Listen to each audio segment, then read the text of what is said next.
ভারতের সেনাপ্রধানের হুঁশিয়ারিতেও থামার নাম নেই। 5 দিনে এই নিয়ে তৃতীয়বার সীমান্তে দেখা গেল দ্রোণ। অন্যদিকে পাকিস্তানে বসে নাশকতার ছক কষছে জঙ্গিরা। অপারেশন সিঁদুরের সাফল্য নিয়ে বিস্ফোরক জঙ্গি নেতা। গৃহযুদ্ধের পরিস্থিতি পাকিস্তানে। অন্যদিকে ক্রমশ প্রকাশ্যে আসছে ইসলামিক ন্যাটো গঠনের নয়া ছক। আরব পাকিস্তানের সঙ্গে হাত মেলাতে পারে তুরস্ক। এই আবহে একদিকে বাংলাদেশি ও পাকিস্তানিদের ঢোকা বন্ধ করলো আমেরিকা, অন্যদিকে আফগানিস্তান ব্যান করলো পাকিস্তানি ওষুধ। বিশ্বের দরবার ক্রমশ ছোট হয়ে আসছে পাকিস্তানের কাছে। পাকিস্তানকে শিক্ষা দিতে কোন পথে এগোচ্ছে এবার ভারত?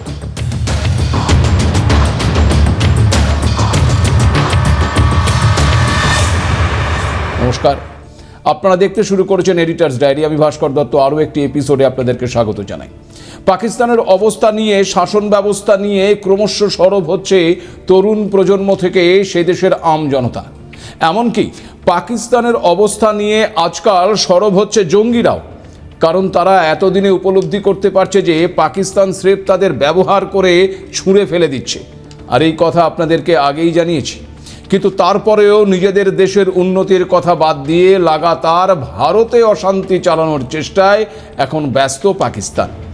আপনাদের আগেই জানিয়েছিলাম, সেনাপ্রধান জেনারেল উপেন্দ্র দ্বিবেদী কড়া সতর্কবার্তায় কয়েক ঘন্টার মধ্যেই ফের উত্তপ্ত হয়ে উঠেছিল সীমান্ত। গত 13ই জানুয়ারি রাজৌরি জেলায় এলওসির কাছে 2টি সন্দেহজনক পাকিস্তানি দ্রোণ নজরে এসেছিল ভারতীয় সেনাদের।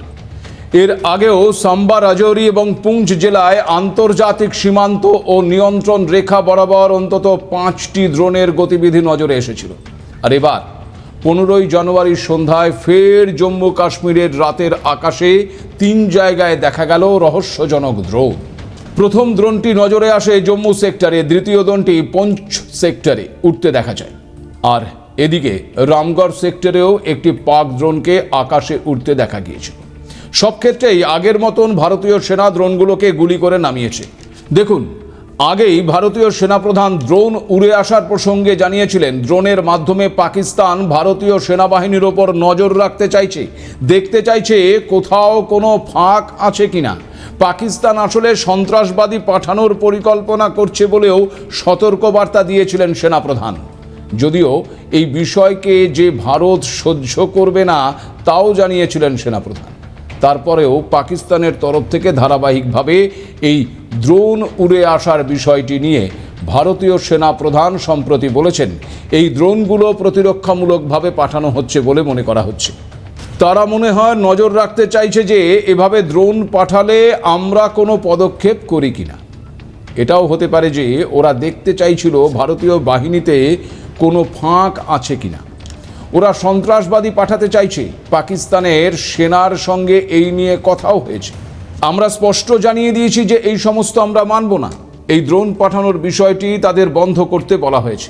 যদিও পাকিস্তানের থামার নাম নেই, কিন্তু কেন লাগাতার সীমান্তে দ্রোণ পাঠিয়ে অস্থিরতা তৈরির ছক কষছে পাকিস্তান?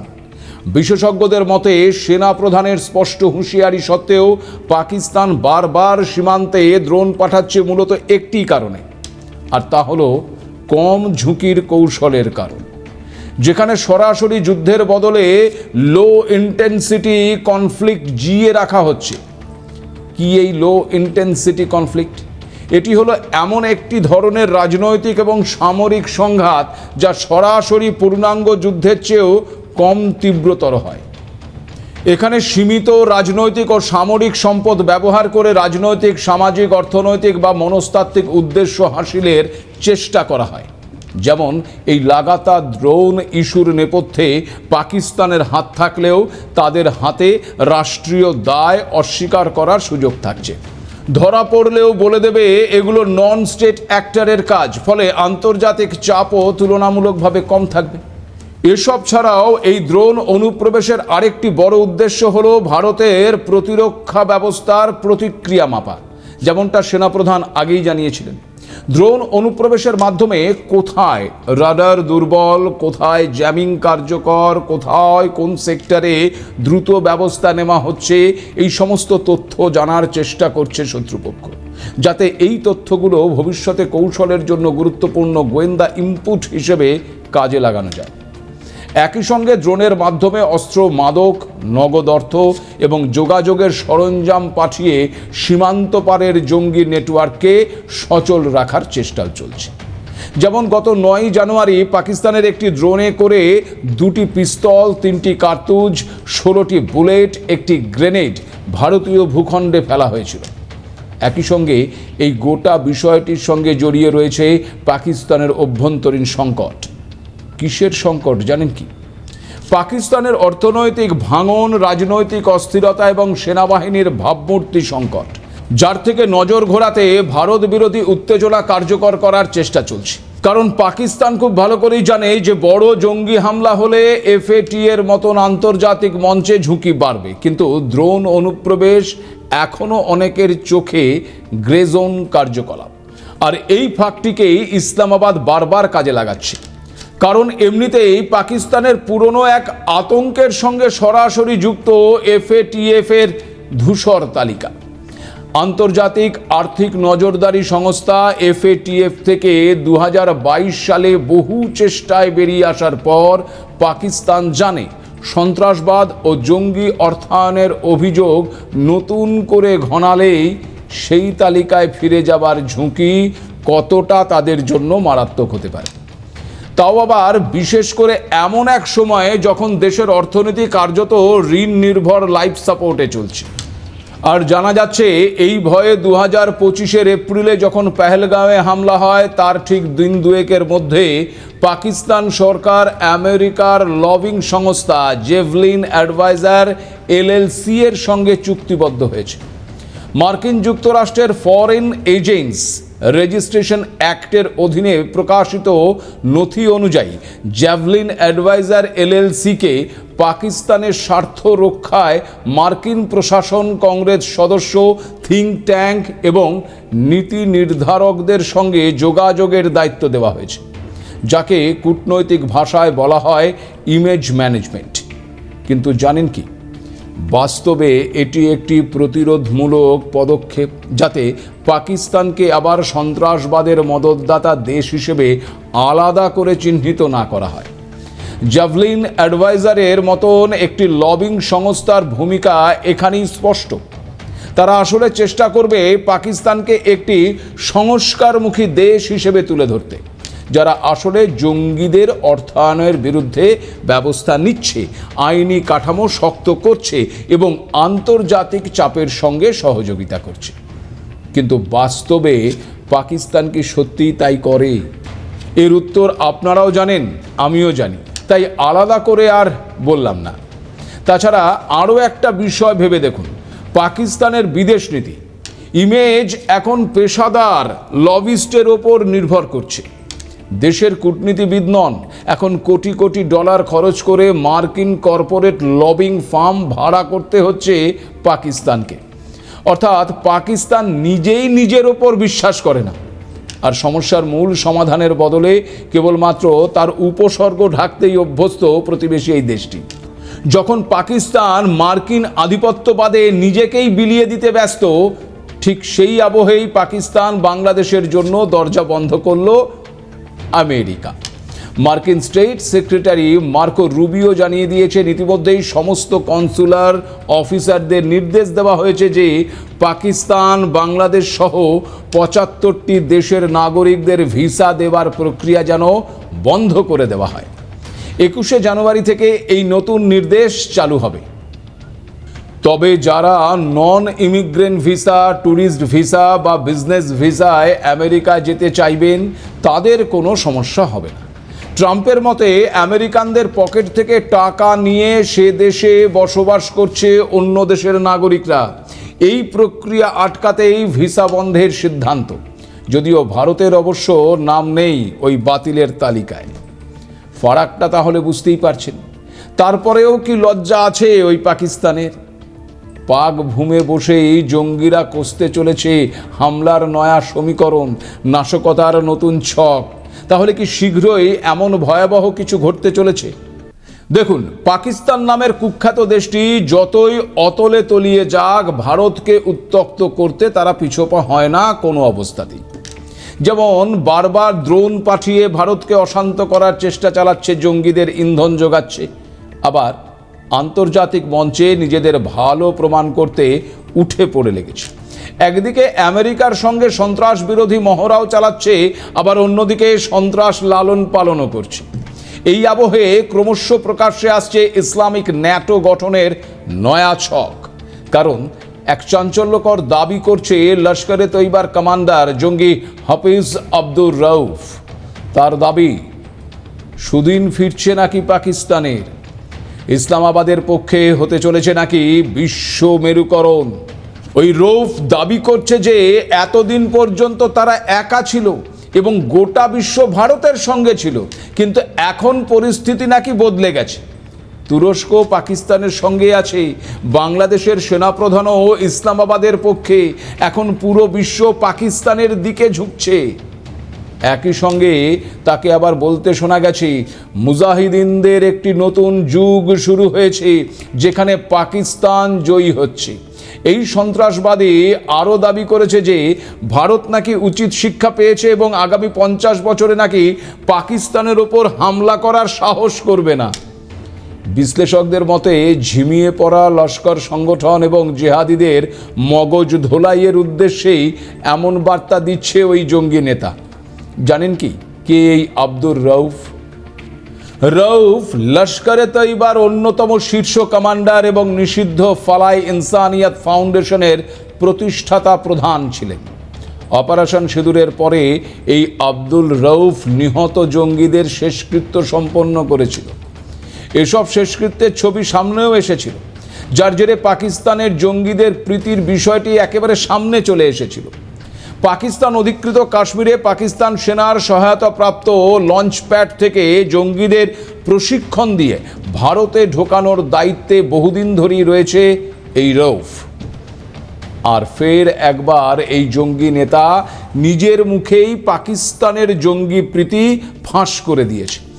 সম্প্রতি একটি ভিডিওতে 2025 সালে অপারেশন সিঁদুর প্রসঙ্গে তাকে বলতে শোনা গেছে, এখন আর ওখানে আর কোনো মসজিদ নেই, আমরা সেখানে বসতেও পারি না, সব শেষ হয়ে গেছে, ভেঙে পড়েছে। মার্কিন নিষিদ্ধ ঘোষিত গ্লোবাল টেররিস্ট এটাও বলছে যে ভারতের লক্ষ্যবস্তু একদম সঠিক ছিল। পেহেলগাঁও হামলার তদন্তে উঠে এসেছিল যে জঙ্গিদের হাতে ছিল চীনের তৈরি অস্ত্র। এবার স্বয়ং রউফও স্বীকার করেছে যে লস্কর ও পাকিস্তান ওই সংঘর্ষে চীনা অস্ত্র এবং ইকুইপমেন্ট ব্যবহার করেছে। স্বীকারোক্তির এখানেই শেষ নয়। তার ভাষায় পাকিস্তান জিহাদিদের জন্য খোলাখুলি স্বাধীনতা দিয়েছে। পৃথিবীর কোথাও জঙ্গি নিয়োগ ও প্রশিক্ষণ এত সহজ নয়। তাহলে বুঝতেই পারছেন সবটা কেমন জলের মতন পরিষ্কার হয়ে যাচ্ছে। তাছাড়াও এখানে আরও একটি বিষয় অত্যন্ত গুরুত্বপূর্ণ। চলতি বছরের 15ই জানুয়ারি মুরিদকের সেই মার্কাজি তাইবা কমপ্লেক্সেই নতুন জঙ্গিদের পাসিং আউট অনুষ্ঠান হয়েছিল।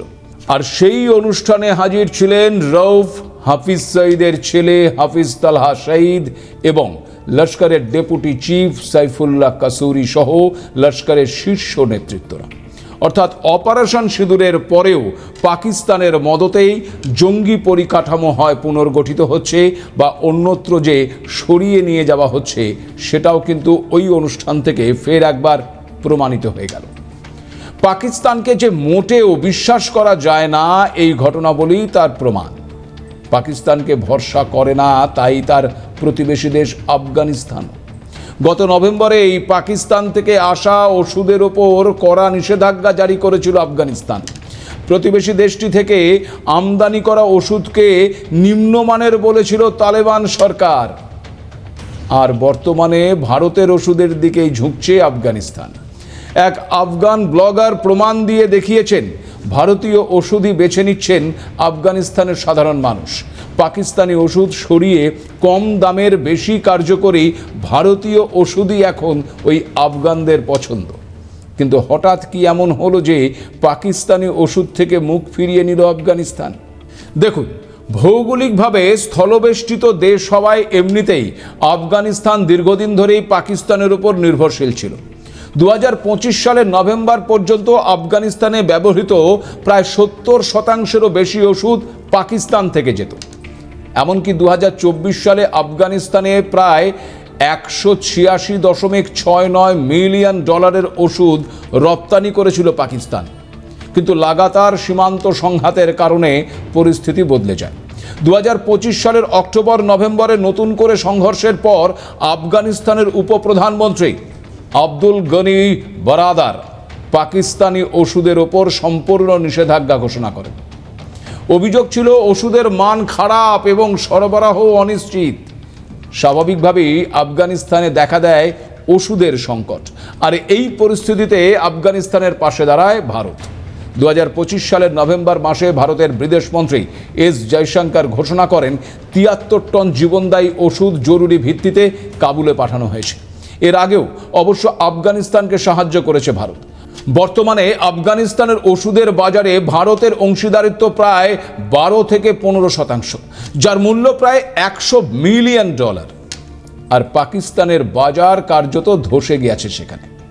আর ভারত 2025 সালের নভেম্বরে ভারতীয় সংস্থা জাইডাস লাইফ সায়েন্সেস আফগানিস্তানের রফিস ইন্টারন্যাশনাল গ্রুপের সঙ্গে $100 মিলিয়ন একটি সমঝোতা চুক্তি স্বাক্ষর করেছিল। তাছাড়া ভবিষ্যতে আফগানিস্তানে উৎপাদন কেন্দ্র স্থাপনের পরিকল্পনাও রয়েছে, যাতে আমদানির ওপর নির্ভরতা কমে। ফলে বুঝতেই পারছেন ধীরে ধীরে কোণঠাসা হচ্ছে পাকিস্তান, আর সেই জন্যেই কি ইসলামিক ন্যাটো গঠনের এতটা উৎসুক হয়ে পড়েছে পাকিস্তান। তবে মনে রাখতে হবে, এটি এখনও কোনো আনুষ্ঠানিক সামরিক জোট নয়। বাস্তবে কিছু মুসলিম দেশ নিজেদের মতো করে একটি নিরাপত্তা বলয় তৈরি করতে চাইছে মাত্র। এই ভাবনায় মূলত 3টি দেশের নাম উঠে আসছে, আর তা হলো তুরস্ক, সৌদি আরব এবং পাকিস্তান। তুরস্কের হাতে রয়েছে আধুনিক যুদ্ধ প্রযুক্তি এবং ন্যাটোর অভিজ্ঞতা। সৌদি আরবের রয়েছে বিপুল অর্থনৈতিক শক্তি, আর পাকিস্তান সামনে আনতে চাইছে তার বড় সেনাবাহিনী এবং পারমাণবিক ক্ষমতাকে। পাকিস্তান এই সুযোগকে কাজে লাগিয়ে নিজেকে শুধু দক্ষিণ এশিয়ার দেশ নয়, বরং মুসলিম বিশ্বের নিরাপত্তা অংশীদার হিসেবে তুলে ধরতে চাইছে। তবে বাস্তবে বিষয়টি এত সহজ নয়, কারণ আরব দুনিয়ায় সব দেশের স্বার্থ এক নয়। অনেক দেশের মধ্যেই নিজেদের দ্বন্দ্ব রয়েছে। ফলে পাকিস্তান যেখানে একজনের বন্ধু হতে চাইছে, সেখানে সে আবার অন্যের শত্রুও হতে পারে। তাছাড়া তুরস্ক ন্যাটোর সদস্য হয়েও কতটা স্বাধীনভাবে এই জোটে কাজ করবে তা নিয়েও প্রশ্ন থাকছে। তাই ইসলামিক ন্যাটো আপাতত একটি ধারণা মাত্র, বাস্তবে যার ভবিষ্যৎ প্রায় অনিশ্চিত। এখন প্রশ্ন, পাকিস্তানকে শিক্ষা দিতে ভারত কোন পথে এগোচ্ছে।